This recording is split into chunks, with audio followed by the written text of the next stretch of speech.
Hello and welcome to this webinar on apostrophes. We have three key learning aims. First of all, how do you use apostrophes for possession? Second of all, how do you use apostrophes for omission and contraction? And third of all, how do you avoid apostrophe-itis? So the first thing to talk about is apostrophes for possession. This is the harder part of using apostrophes. Apostrophes show what belongs to whom, and we do that by using an apostrophe S. So for example, the butcher's shop I told you about. So the shop belongs to the butcher, and therefore we have the apostrophe S.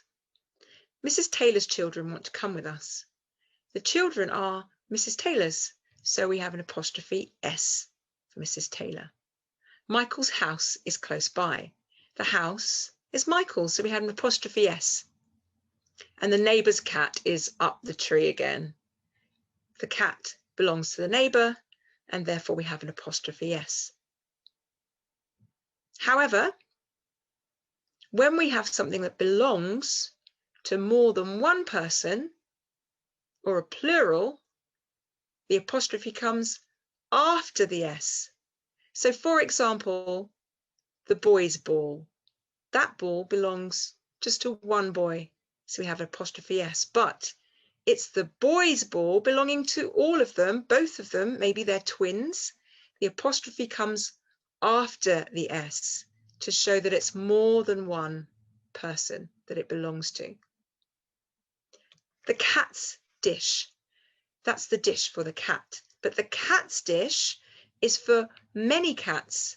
The apostrophe comes after the S because there are many cats, they're plural.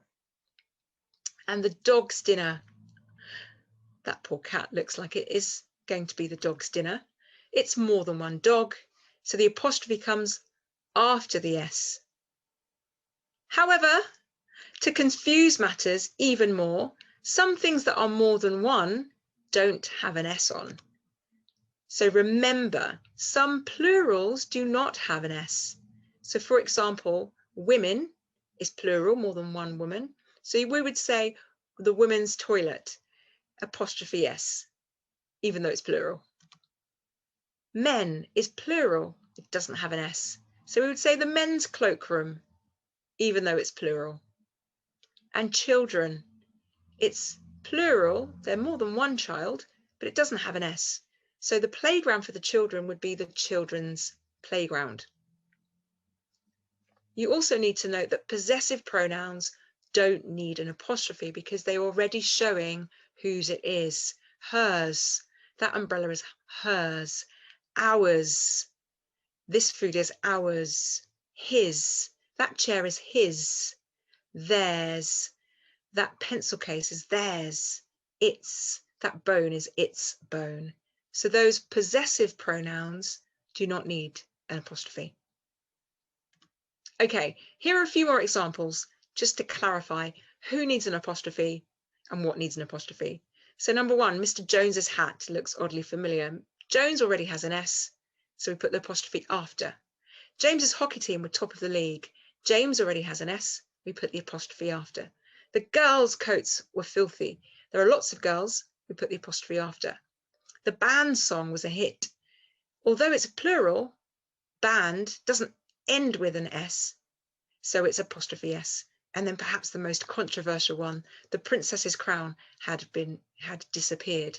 It already has an S. In fact, it has two S's, so we don't need an extra S. We would just put the apostrophe after the last S. Right, let's talk about contraction and omission. This is when we remove letters and therefore we need to put an apostrophe to show that we've replaced the letter. We shorten or contract the words, and there are many examples in English. Aren't is are not, I'm, I am, that's, that is, I've, I have, just for a few examples. We have to note that usually informal English takes contractions, let's. So if we were writing for a formal context or speaking in a formal context, we would have let us rather than let's. So here are some examples of a radio DJ. Hello, listeners. I've just had a few requests for Oasis's new album. They've been on tour and the song is called It's All Hers. So you can see that we've got apostrophes to show possession as well as contraction. Finally, let's very briefly talk about apostrophe catastrophe. Some students develop apostrophe-itis, that's what I call it, and they use apostrophes everywhere. So how do we avoid that? Well, don't use apostrophe just for any plurals. Lots of books, don't put an apostrophe there. Lots of CDs, no.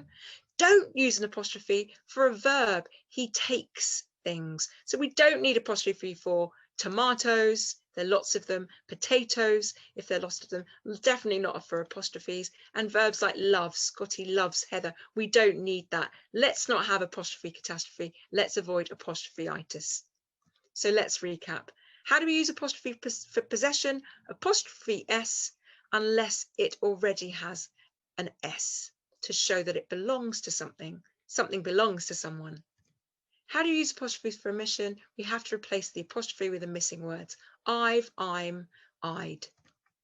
And how do we avoid apostrophe-itis? Don't use apostrophes just for plurals. Don't use apostrophe for verbs. Use them just for possession and omission. Now, I hope that's helped you with using apostrophes. I hope you feel confident about that. Thank you for joining me and see you next time.